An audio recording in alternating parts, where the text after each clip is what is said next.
안녕하세요. 행복한 인생과 함께하는 강지연의 100세 시대입니다. 지난 시간에는 메디케이드의 SSI, QMB, 슬림비, QI, 그리고 CCSP 메디케이드가 있다는 것을 배웠는데요. 이번 시간에는 해외여행을 할 때 주의할 점 무엇인지, 그리고 재심사 과정은 어떻게 되는지, 또 타지로 이사하실 때는 어떤 점을 주의하셔야 할지 자세히 알아보겠습니다.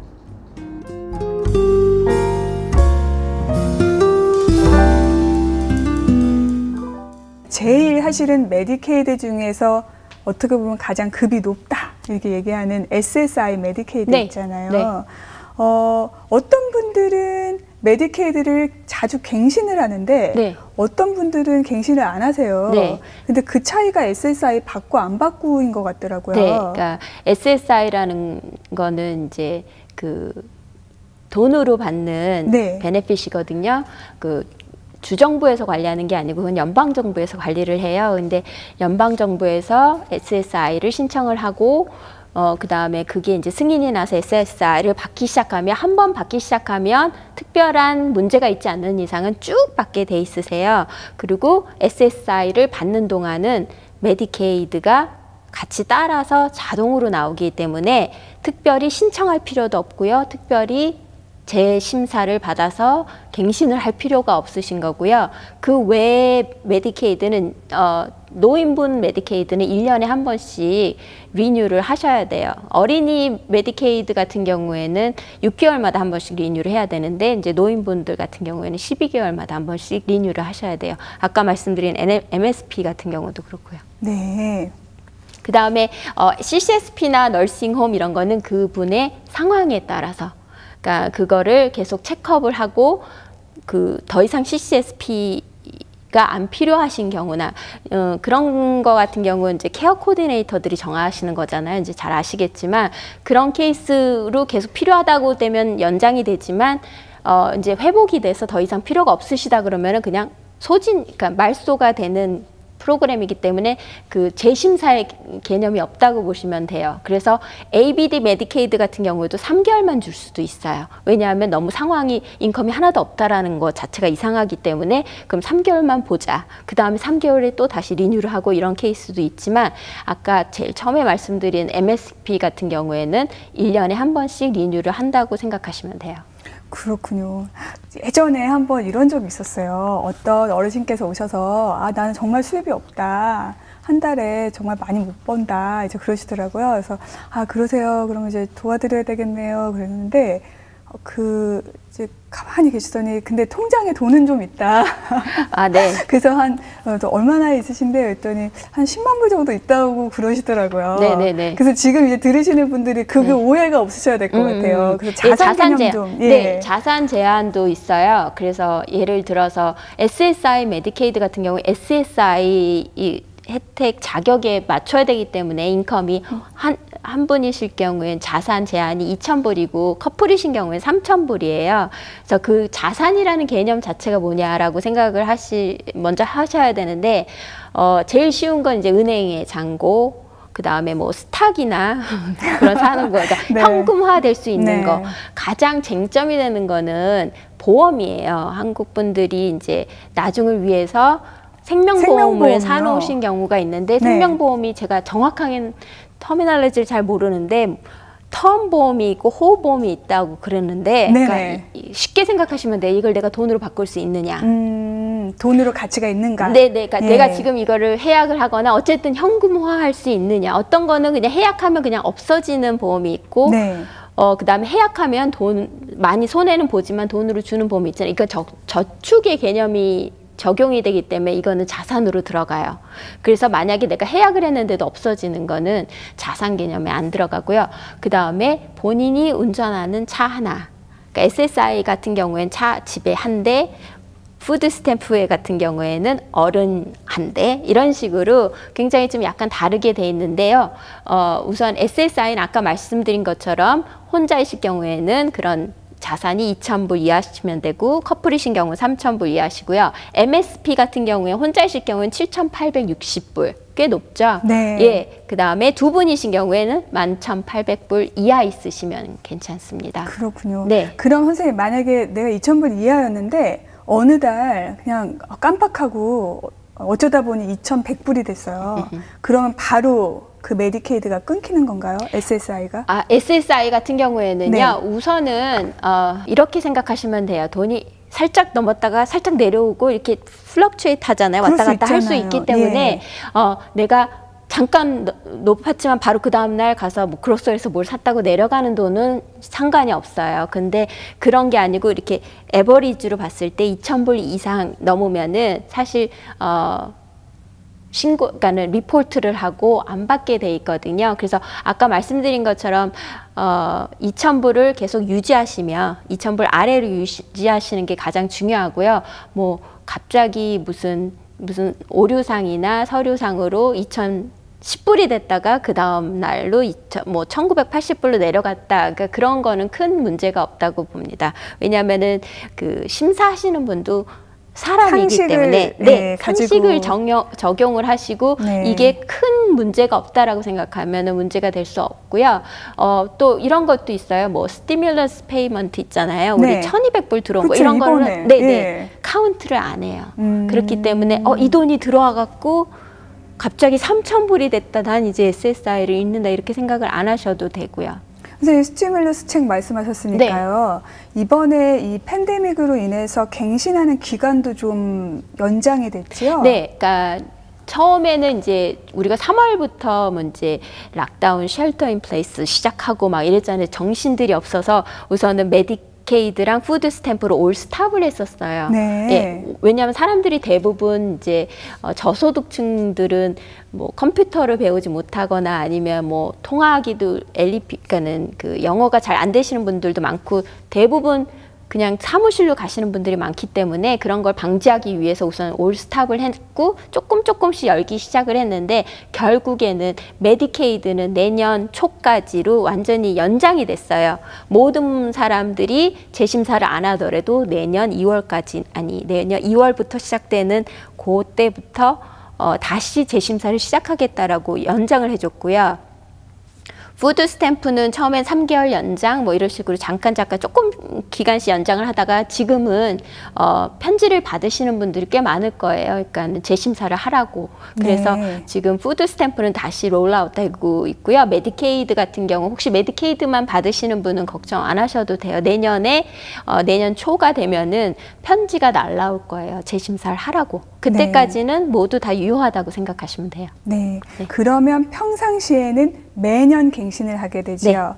근데 그 갱신 시점이 1월인가요? 아니면 본인이 보험을 시작한 시점인가요? 네, 대부분 이제 모든 분들이 보험을 신청하는 시기가 다 다르고 보험을 신청한 시기로부터 12개월 지난 후에 하기 때문에 본인이 재심사해야 되는 달을 기억해 놓으시면 상당히 도움이 되죠. 네. 예. 그런데 나는 정말 수입에도 변동이 없고 자산도 변동이 없어요. 그런데도 다시 보고를 해야 되나요? 네, 왜냐하면 이게 이제 서류상으로 사람이 심사를 하고 서류 검토를 하긴 하지만 시스템에 다 들어가야 되기 때문에 아무리 내가 인컴 자산도 다 하나도 변화가 없다 하더라도 재심사를 하라고 오는 편지가 오면 직접 가든지 아니면 전화를 하든지 아니면 컴퓨터로 하든지 다 재심사를 완료를 그러니까는 예를 들어서 나는 변화가 없다 클릭 노 뭐 하더라도 다 하셔야지만 이제 또 연장이 되고요. 그런 작업을 안 해주시면은 그 시점으로 이제 해제가 돼요.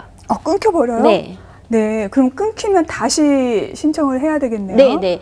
끊겨서 당황하시지 마시고요. 네네. 엄청 당황되죠. 네네. 근데 이제 끊기면은 굉장히 귀찮습니다. 왜냐하면은 중간에 갭이 생기거든요. 커버를 안 하는 갭이 있는데 어느 분들은 재빨리 다시 신청을 하면 그게 이제 레트로라고 신청한 시점부터 다시 적용을 해주기 때문에 그 사이에 발생한 비용 같은 경우 메디케이드에서 커버해 줄 수도 있는데 소급 적용을 해주는군요. 네네네. 그렇긴 하지만 아까 말씀드린 것처럼 메디케어 비프리미엄을 내줘야 되는데 끊긴 시점에서 이게 약간 주정부와 연방정부의 연락이 늦어지면서 내 돈이 자꾸 빠져나가고, 네. 그러니까 그런 귀찮은, 자꾸 쫓아다니고 이거 확인해야 되고 그런 귀찮은 일이 생기기 때문에 항상 저희들이 얘기하는 게, 본인은 매년 7월에 하셔야 됩니다. 그러면 6월 정도부터 네. 우편물을 보시고, 우편물이 안 오더라도 저희들한테 미리 얘기를 해주시면 저희는 들어가서 볼 수가 있거든요. 이분이 언제 다시 재심사를 해야 되고 재심사를 그 자리에 살 수 있기 때문에 네. 항상 본인 그걸 잊지 않도록 하시는 게 중요하고, 만약에 잊어먹고 안 하셔도 큰 문제는 없다. 좀 귀찮을 뿐이다라고 생각하시면 돼요. 네, 그 본인의 생일 기억하듯이 이렇게 달력에다가 갱신해야 되는 날짜 이렇게 적어놓으시면 좋겠네요. 네네. 네. 대부분 거의 90%, 99%, 한 1% 정도는 중간에 메일이 없어지는 케이스가 있고요. 거의 99%는 다 편지가 제 시간에 다 날라오거든요. 그러니까 그걸 펴보시고, 그 마크만 기억하세요. 대부분 어르신들이 이 마크만 딱 이제 디펙스 마크가 오면 이제 저희들한테 갖고 오시거든요. 네. 이거 재심사인지 아니면 노티스인지. 그래서 그렇게 다 이렇게 보시면은 별로 크게 어렵지 않게 계속 연장이 가능해요. 네. 선생님 말씀하시니까 예전에 어떤 할머니 한 분 도와드린 적이 있는데 그분이 MSP였던 것 같아요. 그래서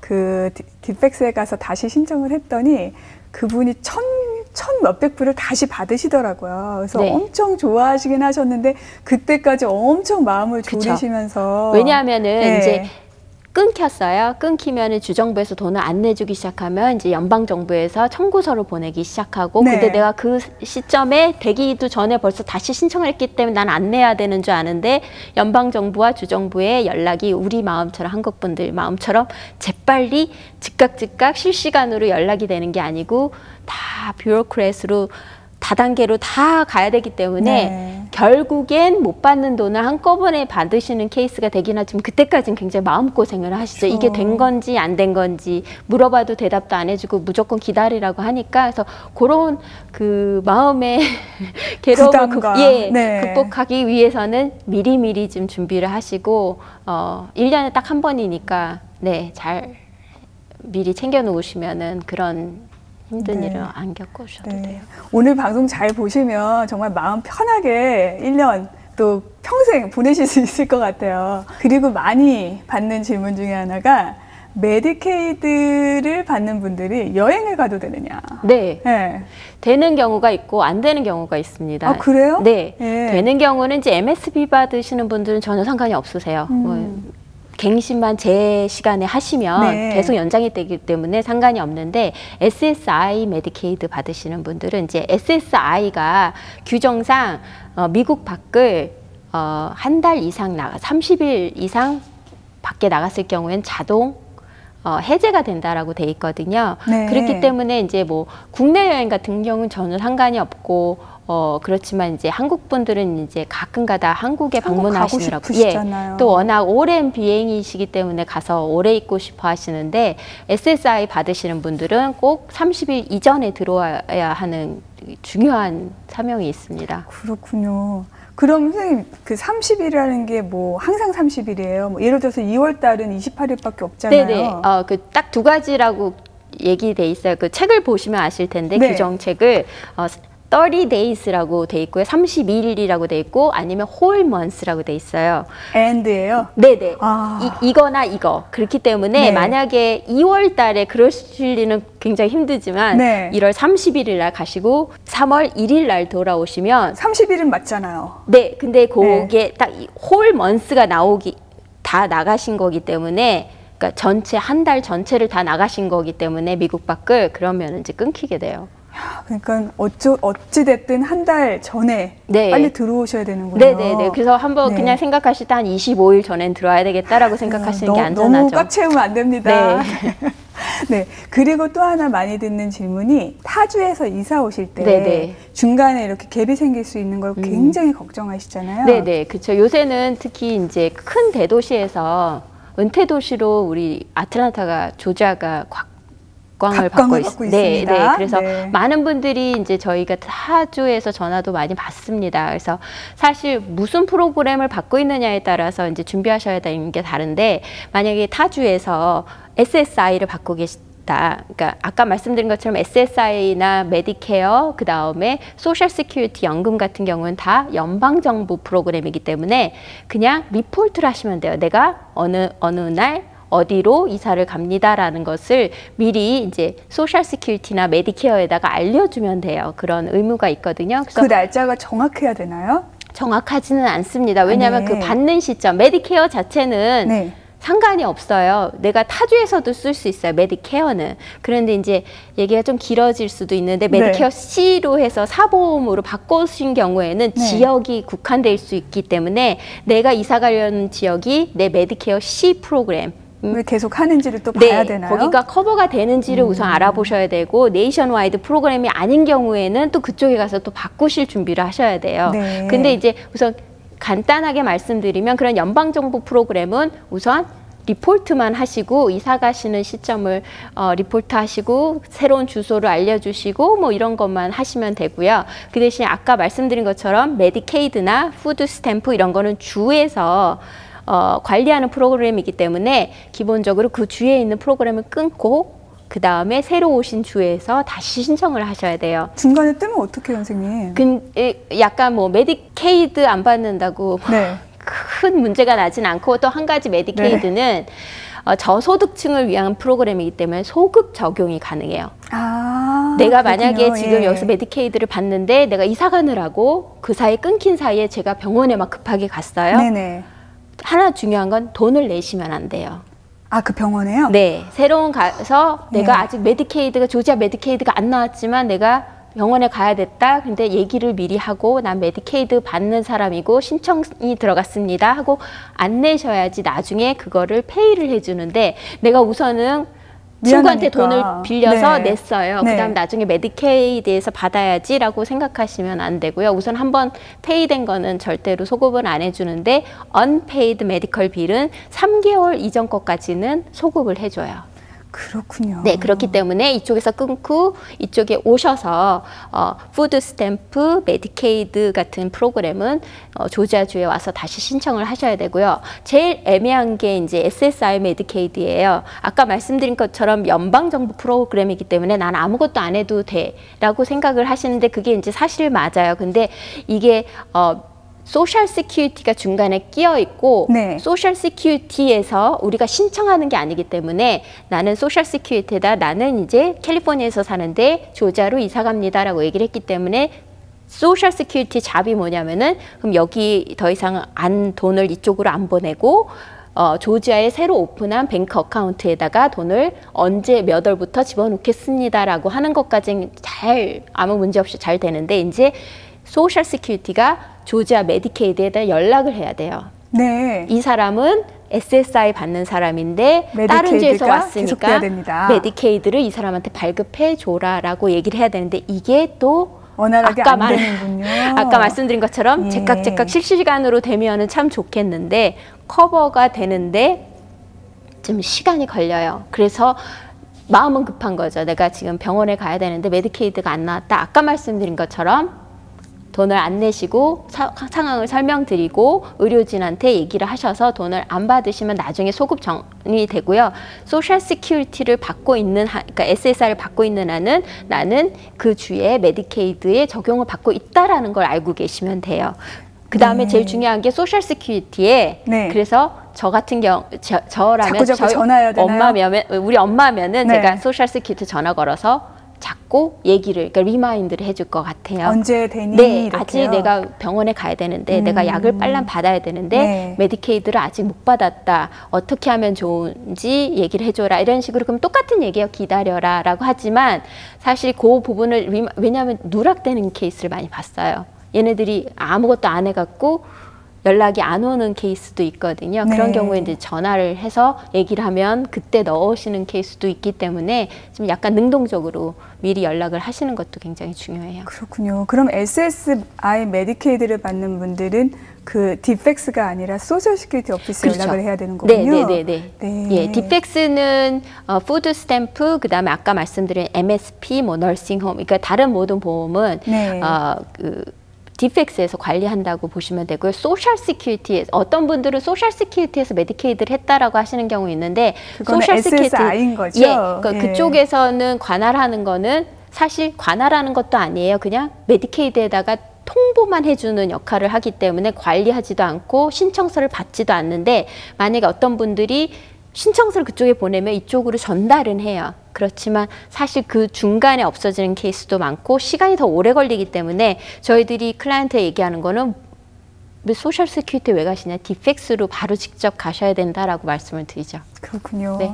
많은 분들을 만나시니까 참 안타까운 경우 보셨을 것 같아요. 네네네. 그래서 조언 한 말씀 해주시면서 마무리했으면 좋겠습니다. 네네. 뭐 60세 이후에 이제 아직 은퇴는 안 하신 분들한테 미리 준비하시라고 얘기하고 싶은 게, 이제 본인이 66세가 지금 은퇴 만기 연령이거든요. 66세가 되면, 아니면 내가 62세에 얼리 리타이먼 하면은 내가 돈을 얼마를 받는지는 그 소셜 시큐리티가 마이 소셜 시큐리티라는 어카운트를 셋업하실 수 있는데, 그렇게 되면 다 확인하실 수 있어요. 네, 미리 계산해 주잖아요. 네, 얼마, 내가 지금 은퇴라면 얼마, 내가 66세 하면 얼마, 70세 하면 얼마라고 다 돈이 나와 있거든요. 네.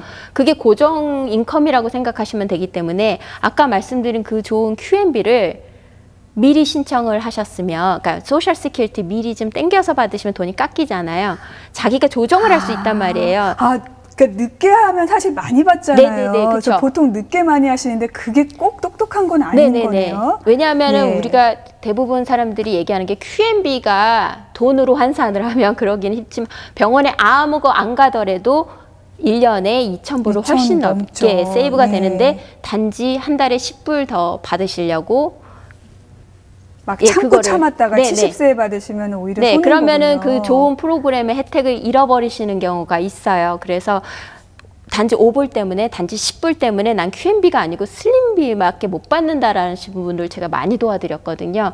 그러면 제일 안타까운 게, 그건 좀 미리 오시죠. 미리 오셔서 미리 본인들이 인컴이 지금 신청하면 QMB 인컴 가이드라인보다 조금 떨어져서 QMB를 평생 받으실 수 있는데, 그 시기를 놓치시면 QMB는 평생 받으실 수가 없거든요. 다시는.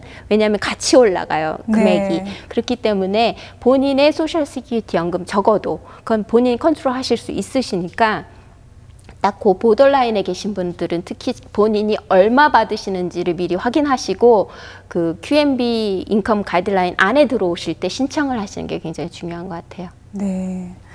정말 그 연금을 그렇게 생각을 미리미리 하면서 또 메디케이드 그 가이드라인에 해당되는 분들은 준비를 하셔야 될 것 같은데요. 선생님, 오늘 정말 A부터 G까지 너무너무 상세하게 설명해 주셔서 감사드립니다. 네, 감사합니다. 다음에는 기회가 되면 아파트 한번 같이 해볼 수 있을까요? 네, 제가 노인분들을 도와준 케이스는 많기 때문에. 오늘 우리 메디케이드에 대한 아주 상세한 내용들 많이 배웠는데요. 미리미리 준비하셔서 메디케이드 또 준비하시는 것도 중요할 것 같고요. 또 하나는 매해 내가 해야 될 것들 갱신하실 때 잊지 말고 하셔야 불편함이 없으실 것 같습니다. 그리고 혹시 주변에 이 제도가 꼭 필요한 분이 있다면 좀 알려주시고 도와주시면 좋을 것 같습니다. 오늘도 여러분의 지혜로운 인생 응원하는 강재원의 100세 시대였습니다.